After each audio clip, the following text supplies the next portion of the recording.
Центарот за граѓански комуникации го следеше доделувањето пари од владата за инфраструктурни проекти во општините од така наречениот унгарски заем.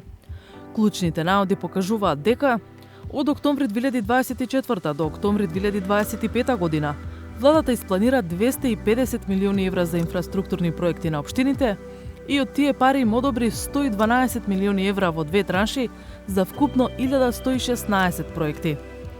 Но веднаш по завршувањето на локалните избори, владата значително ги скрати парите во буџетот за овие проекти, кои од 250 милиони евра се намалени на 149 милиони евра. По општини, најмногу пари, над 5 милиони евра секоја, им беа одобрени на Битола 5,6 милиони евра, Тетово 5,5 милиони евра, Куманово 5,3 милиони евра и Аеродром 5,3 милиони евра, а блиску Донифе и Прилеп 4,4 милиони евра.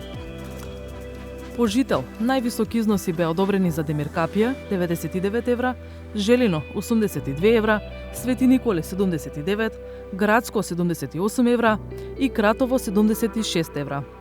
Најмалку пари по жител имаше за град Скопје 0 евра, Струмица 16 евра, Сарај 23 евра, Центар 41 евро и Кичево 49 евра. Само за 11 проекти, односно нецел 1%, може да се процени дека директно се однесуваат на подобрување на условите за живот и работа на жените, младите и маргинализираните групи.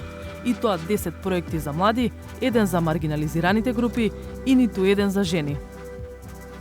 Врз основа на овие наоди, може да се заклучи дека одобрените средства од владата за општините беа значајна инекција за општините во предизборните месеци. Средствата не беа рамномерно распределени на општините, ниту по број на жители, ниту по износ. Најголем дел од градоначалниците интензивно ги промовираа проектите во годината на локалните избори и во предизборието, но отсуствуваш информирање или објаснување на причините за кратењето на средствата.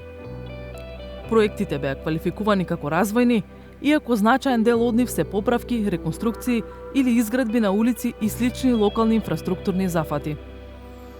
Најголем дел од огласите за јавни набавки за првата транша на проектите предвидуваа кратки рокови за изградба на проектите, најчесто до октомври 2025 година, односно до месецот на одржување на локалните избори.